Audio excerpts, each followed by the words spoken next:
Local productions seen on Delta College Public Media are made possible with support from viewers like you. Thank you.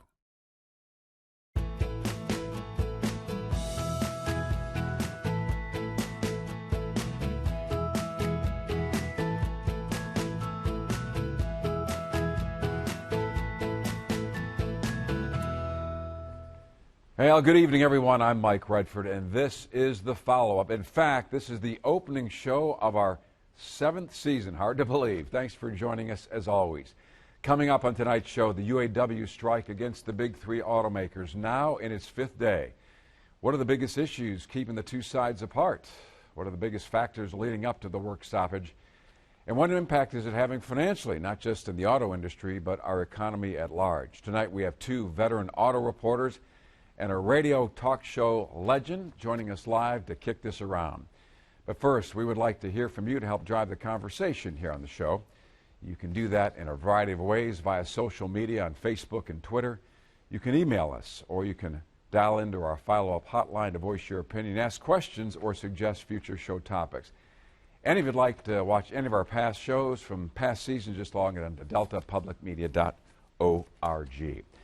Now for tonight's show in the studio, Art Lewis, like I said, legendary radio talk show host for WSGW. In fact, we've always had Art on for the opening show for each of our past 6 seasons, so we might as well keep the string alive. This is our 7th season. So Art, always good to see you, my good friend. Glad to be here. And joining us live via remote, we have Lindsay Moore, MLive reporter, joining us from Grand Rapids, and Michael Martinez, reporter from Automotive News, joining us remote from Detroit. Good to have you all. This is going to be a good discussion. Let me just start with this. Michael and Lindsay, I'll let you guys take turns. You guys have been working the front lines on this strike, now in its 5th day. What have we learned in the last 24 hours that's important for our viewers to know? Michael, I'll start with you. Well, I think it's important to note that talks are continuing. There's been no real breakdown in negotiations, although progress remains slow. According to some union sources I've spoken with, they say they have not received counter proposals from any of the companies since the strike started the night of the 14th into the 15th.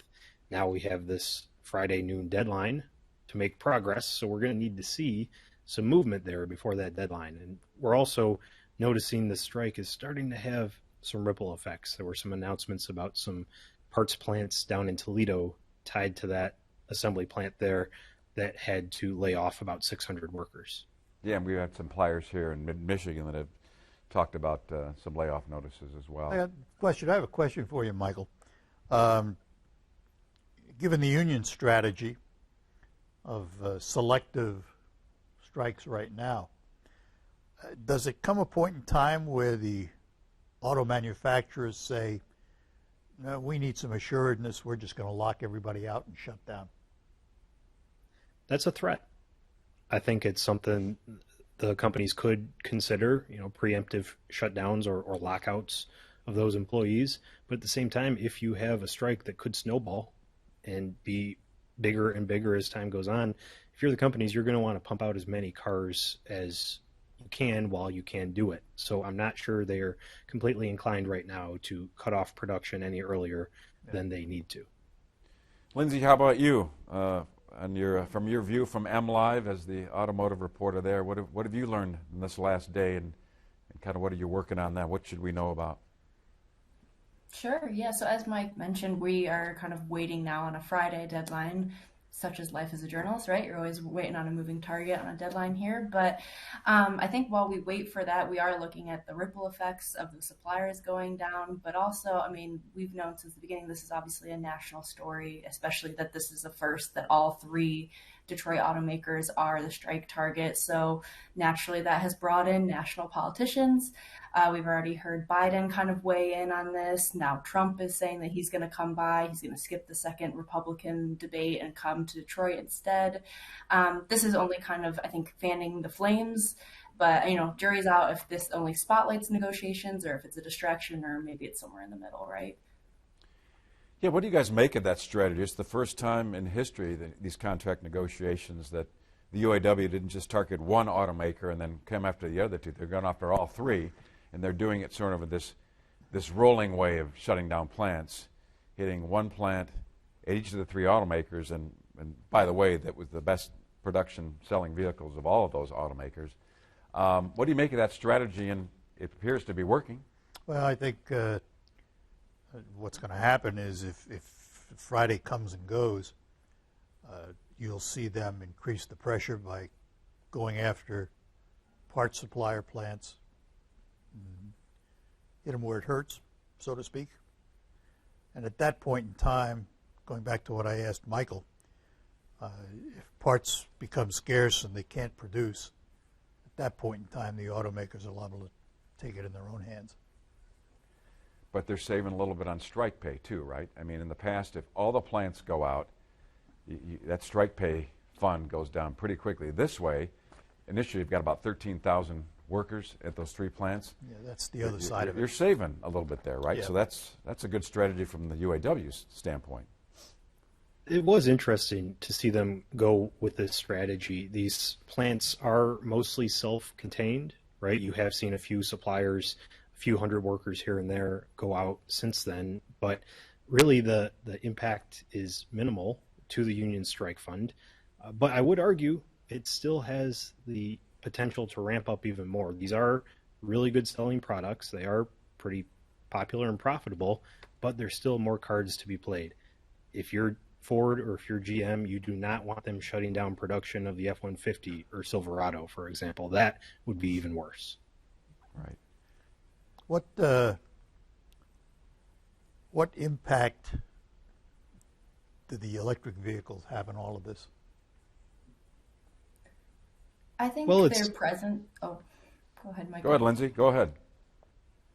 I was gonna say, I think their presence looms larger than what it actually is on paper. You know, we're not negotiating for EV, you know, as an actual term, but I think more than anything, these battery plants, which operate as joint ventures, so they're not under this national contract, are really kind of this bargaining chip here.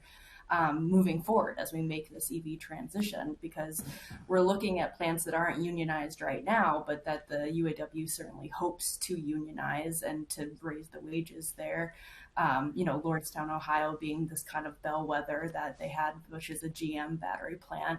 But also I think what I've heard from workers on the line is, you know, they're all for the EV transition, but for them, it's more about job security, right? We're totally changing the powertrain. We're totally changing what a vehicle is going to look like. We're going from, you know, some 200 individual parts on an internal combustion engine to 20. So where does my job lie in that is what I kept hearing over and over is, where do I, the worker, stand?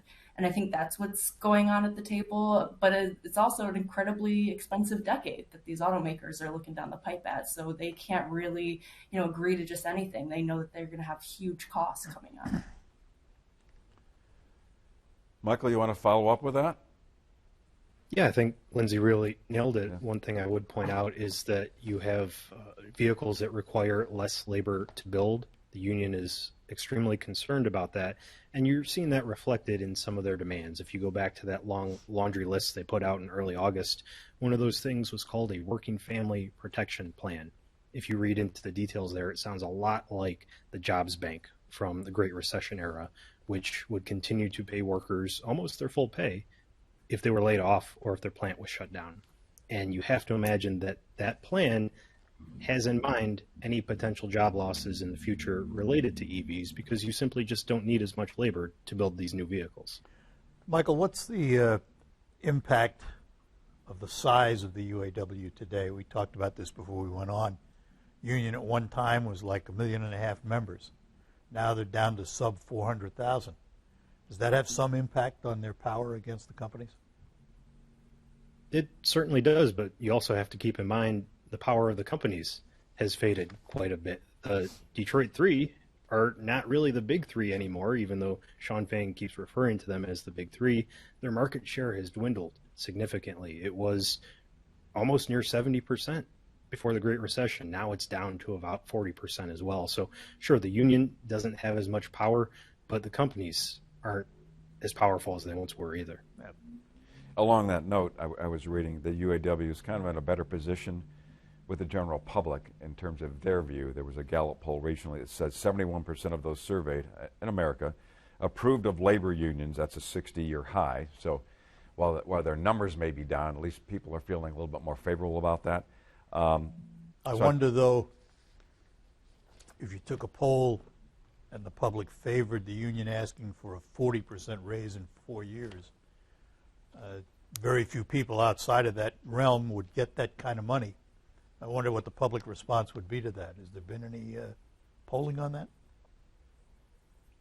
Not that I know, although I will say they are making a really compelling argument because they are tying that raise to the compensation of the CEOs, and millionaires don't exactly make for sympathetic figures. Hardworking blue-collar workers do, and that's the case they're trying to make, is that these companies are enriching themselves. They've been in a streak of extended profitability, record profits for a long time now, since the recession, and it's time for the workers to get their fair share back. To which I say, wait a minute, don't they get profit-sharing checks at the end of the year? Exactly. We're seeing some spin, I think, on both sides for sure. You look at those profit-sharing checks, Stellantis workers got $14,000. That was a record. GM was also a record, a little less than $14,000. Ford was almost a record at around $9,000, and that's real money in your pocket. Yep. Yeah. So on that note, speaking of demands, we've got a little bit of a graphic in general, kind of what some of the biggest demands are. I mean, they were looking for more pay, and again, they came out of the gate wanting 40% over the next 4 years, life of the contract.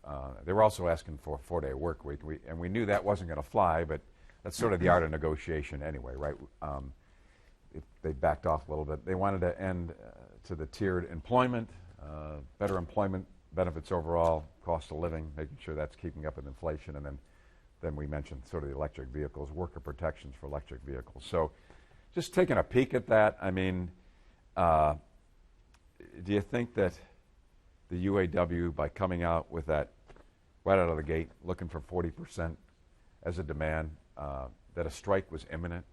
Do you think they were kind of looking for a fight here, that they were looking to walk out a little bit? Well, I think, in any negotiation, you go in asking for the stars, and maybe you'll end up on the moon. Sure. And I think that's part of the strategy. You go in and you ask for 40%, you know you're not going to get it. But I would guess the way the contracts, the way the offers have been coming down, and Michael and Lindsay can comment on this, I would guess in terms of dollars, the contract will probably end up somewhere around 25 or 30%. I don't know if they'll get rid of the tiered structure. They may end up with some more benefit days, holidays, things of that nature. But I'm not sure they're going to see an end to the tier structure. What do you think? Yeah, that's certainly a big one here. I mean, that was amongst the other things, like some of what came out of recent history out of the '08 recession. And that, I mean, I think this contract actually is really seeped in a lot of history and wanting, less hours, more pay. It all, even from them hearkening this whole stand-up strike is supposed to mirror the sit-down strike.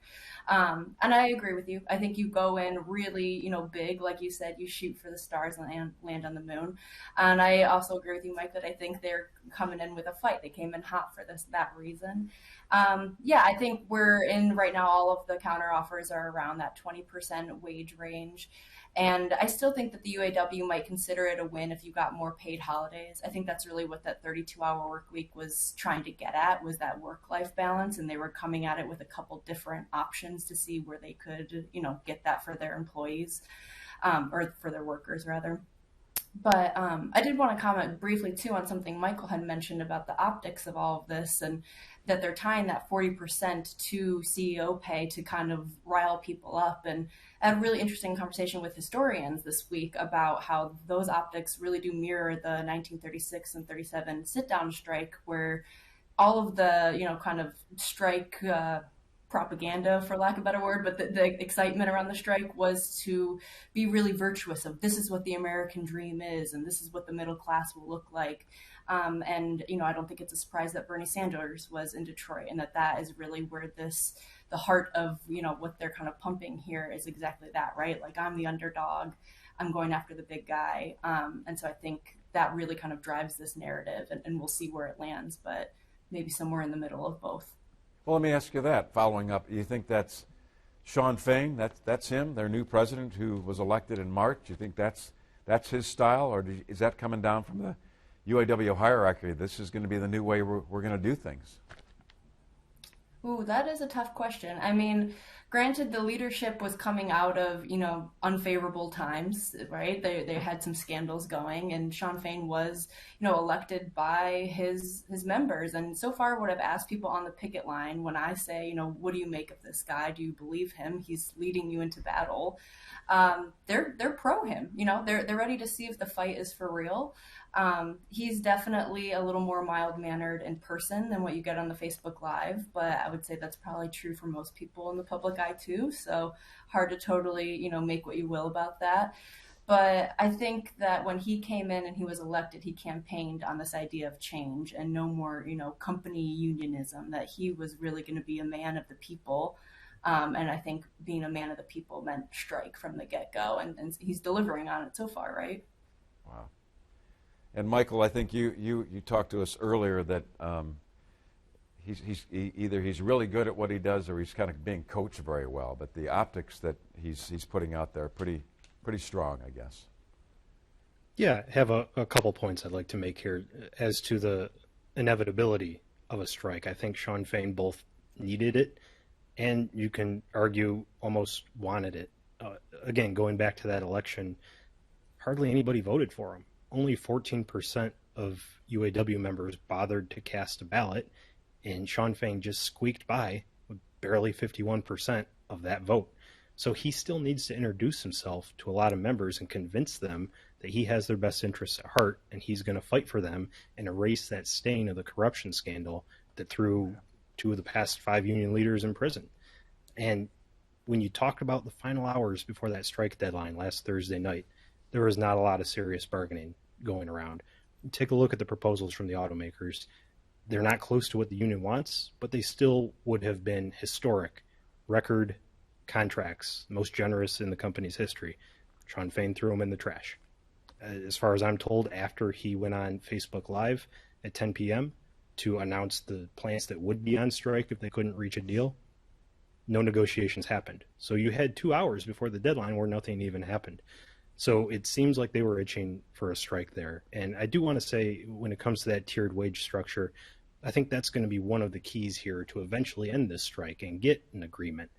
The only problem is neither side can really agree on the definition of a tier. And we can get into that if you want, but the union has a way more broad definition than the automakers do.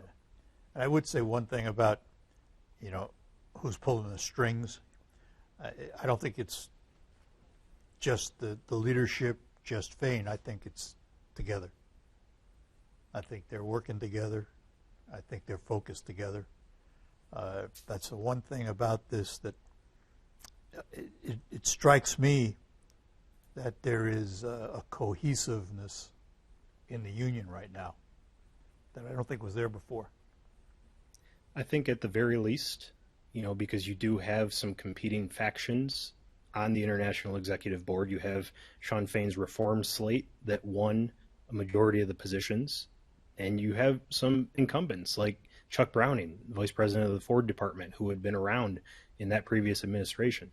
Some others, they don't necessarily see eye to eye, but I think they realize they need to show that solidarity. They need to show that united front in order to make this strike work, in order to make these negotiations work.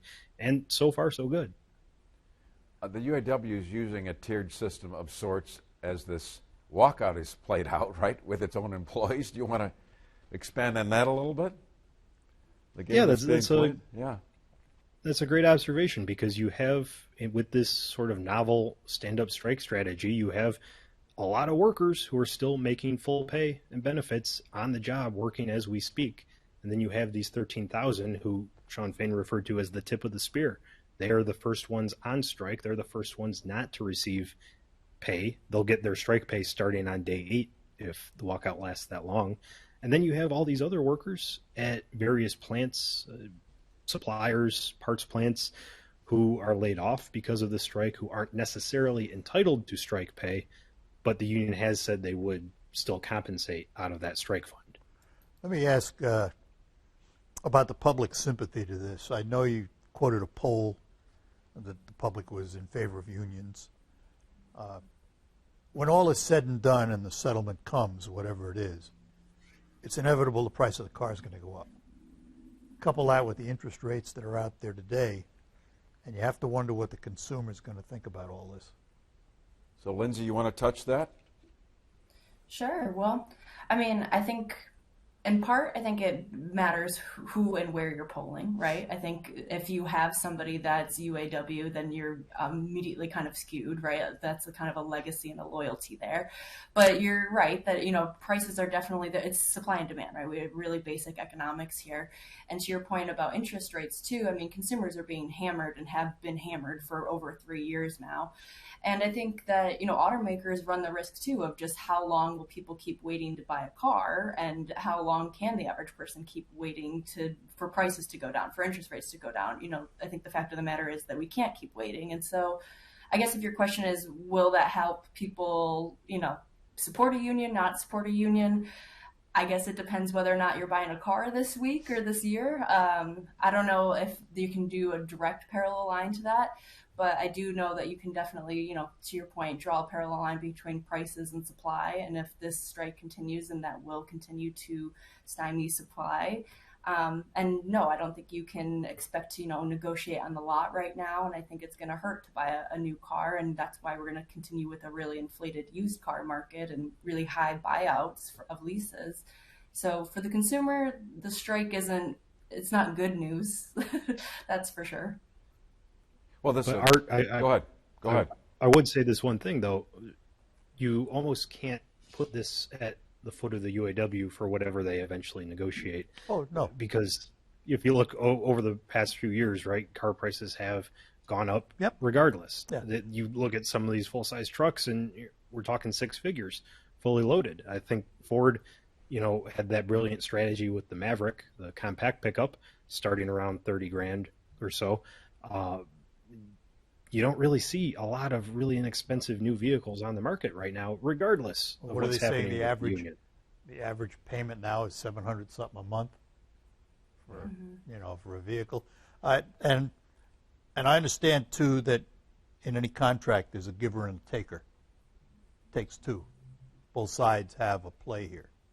Both sides have responsibility to what happens. I just have to wonder though, particularly the position the automakers are in, the big three are in right now, losing market share to all the foreigners out there. How much more market can they afford to lose? Well, and I just to expand on that, I mean, this is a global marketplace, many other automakers out there. Any prolonged strike, it puts these big three at an unfair advantage, I think. The other automakers can get a little more of a leg up here. Sure. Yeah, and when you look at the challenges the industry's faced the past couple of years with the pandemic and with the supply chip shortage, everybody had to either end production for that period during the first days of the coronavirus, or everybody had to curtail production when they didn't have microchips. Now, the big three have to do that, but everybody else is still pumping out vehicles. Yep. So, Lindsay, you made a good point. You were talking from a historical perspective, and I know you're working on a piece for MLive, or maybe it's already out there. If it is, let us know so we can dial in and read it. A historical context. The last strike against GM, 2019, that was 6 weeks. Any idea it could go that long? And this one seems far different in terms of sort of the reasons behind it, but this strike has been in the making for not just a few months, but since probably the last strike, right? It does feel that way, and like I mentioned, a lot of these bargaining, demands come from concessions that were made in the recession. That's certainly what I heard a lot on the picket line. Was I thought we made a deal here, kind of feeling. I thought we had that we helped the automakers out when we went through a recession. Why aren't they kind of holding up their end of the deal? That emotional piece is certainly there. But also, we're living in a time post-2020 too, where just unions and striking seems to be hot, even though union, participation isn't necessarily growing, which I think is kind of an interesting dichotomy, that you're seeing the Starbucks, the Amazons of the world get organized, but not necessarily boost the numbers in the same way that you might have seen back in the day, especially if we're going to compare all the way back to the 1930s when, the sit-down strike that this is supposed to be in parallel was, boosted the union numbers astronomically. Historians I'm talking to right now don't think that this will have the same effect, but it could have a minor bump in that way. But overall, yeah, I don't know nobody's going to guess correctly on how long this strike will last. I'm certainly not going to take a stab at it, but I do think that there's a lot of history that was building up to this, and whether that's, on the political side of Fain campaigning and the progressives he brought with him, or just in general, the worker feel of I'm owed my dues at this point. I think this was a long time coming. Michael, let me ask you a question. Typically in the past, there's been a target, and the union strikes that target. They come to an agreement. The rest of the industry usually follows suit. Who's going to lead this one? You got 3 companies out there putting in bids. Who gets to take the lead? And think about this. We have about a minute in the show. Okay. So. Or do the 3 companies get together at some point and say, here's our package?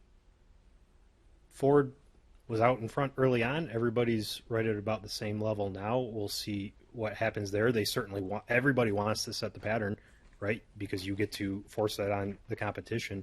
It's going to have to be a pattern at some point, even though Shawn Fain doesn't want that. But everybody's going to have the same wage rates at the end of the day. So we'll see what happens. Well, it's going to be interesting. This has been a great show. Michael Martinez with Automotive News. Really appreciate your insight. We'll continue to read your work, and you're going to be a busy guy for a few days, maybe a few weeks. Lindsay Moore, MLive, outstanding.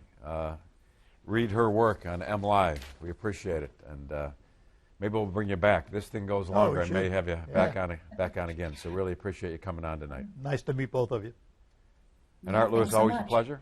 Fun. Appreciate it, and let's do it again. That'd be fun. We'll do it again. And that is our show for tonight, but be sure to join us again next week for the follow-up. It's been almost 3 years since Michigan residents approved the legalization of recreational marijuana. So how's it going?